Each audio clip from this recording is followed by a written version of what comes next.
अगर भगवान की शरण में नहीं होगे, भजन नहीं करोगे, तो आपके ऊपर बहुत से ऋण है, दुर्गति हो जाएगी। ऐसा नहीं है।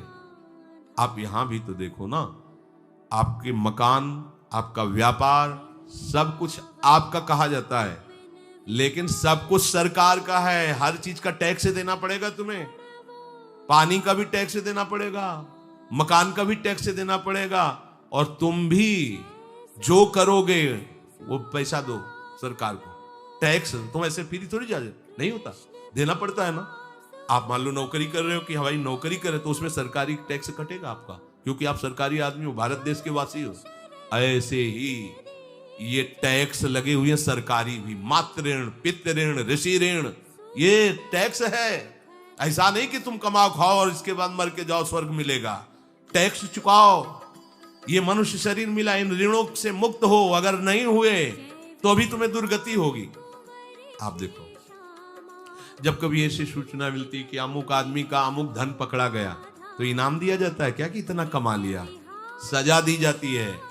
तुमने टैक्स की चोरी की, अगर चोरी नहीं की, मेहनत से कमाया या व्यापार से कमाया, दिया नहीं सरकार को, हाँ दिया नहीं, इसीलिए तुम्हें टैक्स की चोरी का दंड मिलेगा। सारा धन अपहृत हो जाएगा, तुम्हारी निंदा होगी, तुम्हें सजा मिलेगी।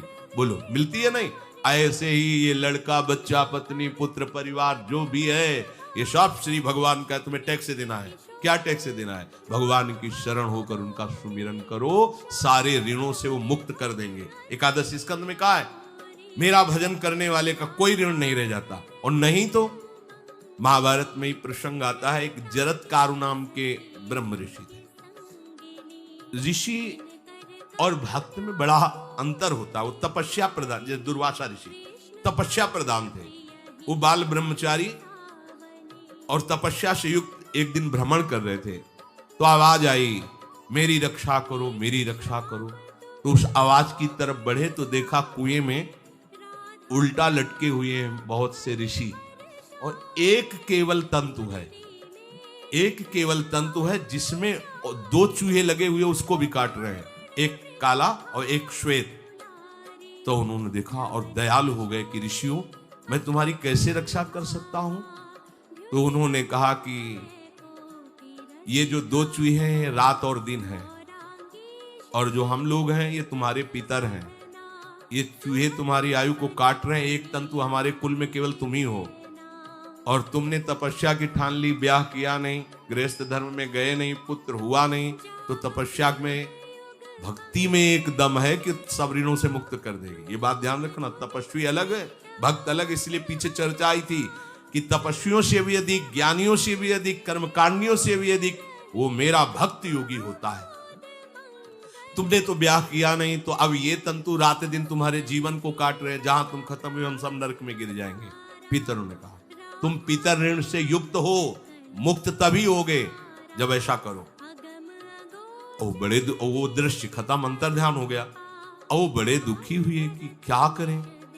तो उन्होंने मन में निश्चय किया कि ब्याह तो करूंगा पितरों के उद्धार के लिए। इतने बड़े तपस्वी हैं जरत्कारु जी, बड़ी महिमा है, लेकिन बात यहां फंस गई, पितृ।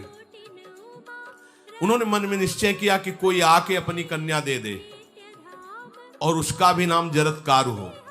मैं बिल्कुल भरण पोषण नहीं करूंगा, और कभी हमसे कोई प्रश्न ना करे। ऐसी अगर कोई कन्या देगा तो मैं स्वीकार कर लूंगा। अब ऐसे ना नगर जाना है, ना किसी से बात करनी, तो वृक्षों से कहते हैं, अपने पितरों के उद्धार के लिए मैं चाहता हूं कि कोई पाणी ग्रहण संस्कार करा दे, कोई हमारे नाम की कन्या को दे दे, और ऐसा ऐसा व्रत है।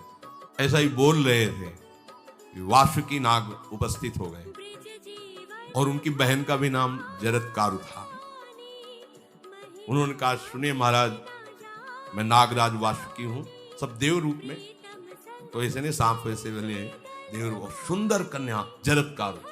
बोले, ये कन्या मैं आपको समर्पित करता हूं, हमारा सौभाग्य होगा आप जैसा महर्षि हमारी बहन का पति बने। इसका भी नाम जरत्कारु है, और आपकी जो इच्छा है कि मैं भरण पोषण नहीं करूंगा, तो मेरे पास संपूर्ण वैभव है, आप भी पधारिए, मैं आपका भी भरण पोषण करूंगा, अपनी बहन का भी। तीसरी बात, मेरी बहन इतनी शास्त्र सम्मत आराधना से युक्त है कि वो कभी आपसे प्रश्न ही नहीं करेगी, तो उनका स्वीकार है। प्रसन्न हुए, चले गए। काफी समय तक उनके महल में रहे। एक दिन जरत्कारु अपनी जरत्कारु पत्नी की गोद में सर रख कर ऐसे लेटे हुए थे, सो गए। और शास्त्रज्ञ थी, संध्या का काल था। संध्या काल में निषेध है मैथुन करना, भोजन करना और स्वाध्याय करना। ये सब संध्या काल में बस भगवत स्मरण परायण लोकवत। लेकिन हमारे यहाँ महारानी जी की संध्या आरती और संध्या भोग लगने के बाद ये इसीलिए वृंदावन धाम इसका कहीं भी ये वेदान्नपि संन्यस्त, वेदों से भी ऊपर उठी हुई रसमयी रसोपासना है प्रियालाल की महल है। ये जगत सिद्धांत नहीं है, ये जगदीश का भी सिद्धांत नहीं है, ये प्रेम सिद्धांत है। वृंदावन नित्य विहार रस है, इसलिए इसको बीच में बता देते हैं कहेंगे दूसरे को तो। और यहाँ शाम के तो भोग ही लगता है, गान बजान होता है, बकाया सिद्धांत है। आंख मूंद करके या तो गायत्री जप या जो गुरु मंत्र चुपचाप शांत भाव से जपे, ऐसा। अब वो इस चिंता में थे कि मेरे पति का धर्म जा रहा है और मैंने आज तक कुछ बोला नहीं अपने पति से। अगर बोलती हूं तो हो सकता है नाराज हो जाए और छोड़कर चले जाएं। अगर मुझे छोड़ देते हैं और इनका धर्म बचता है तो ये ठीक बात रहेगी। कितनी विवेकवान है। अगर ये सोते रह गए और सूर्य अस्ताचल को चले गए तो इनका धर्म लोप हो जाएगा। ये मैं होने नहीं दूंगी, अपने पति का धर्म लोप नहीं होने दूंगी। और वो उस समय भी केवल एक लंगोटी लगा के रहते थे, अस्थि मात्र हो रहे शरीर। वहां भी ऐसा नहीं कि दूल्हा बन करके सजी, नहीं, वैसे ही केवल पितरों की तृप्ति के लिए उन्होंने बात स्वीकार की थी। उन्होंने कहा महाराज उठिए, संध्या का समय है, शास्त्र निषेध करता है इस समय सोना नहीं चाहिए, नहीं आपके धर्म का लोप हो जाएगा। महाराज उठिए, सूर्य अस्ताचल को बस पहुंचने ही वाले हैं, उठिए। उठे एकदम लाल आंख करते हुए, तुमने हमें टोका कैसे, तुमने हमसे प्रश्न कैसे कर दिया, मैं अभी तुम्हारा त्याग करता हूं। बोले स्वीकार है, आपके धर्म का लोप ना हो।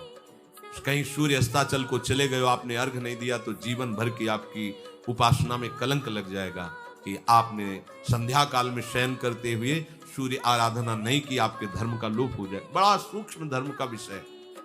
तो उनका सूर्य की ताकत कैसे कि मैं सोता रहूं और वो अस्ताचल को चले जाए, ऐसे महात्मा थे। का सूर्य की ताकत कैसे, भगवान व्यास देव जी ने लिखा है, किसी कहानी की बात नहीं। सूर्य की सामर्थ्य कैसे है कि मैं अर्घ ना दूं और अस्ताचल को चले जाएं, सूर्य तब तक रुके रहते जब तक मैं सोता रहता। पर तुमने टोक दिया, अब मैं चला। जब चले तो उन्होंने कहा हमारे गृहस्थ धर्म का जो फल होता है, आपके पाणी ग्रहण स्वीकार का जो फल होता है, उसको बिना दिए आप कैसे चले जा रहे हैं। तो उनका आस्ति वो है, चले गए। उसी से आस्तिक मुनि का प्रादुर्भाव हुआ और उन्होंने आगे बड़ा चरित्र है उनका, आस्ति, तो उसी से नाम रखा आस्तिक। आस्तिक उन्होंने जन्मेजय की यज्ञ को बंद किया। आप सोचो, एक पितर की तृप्ति के लिए उनको ये सब करना पड़ा।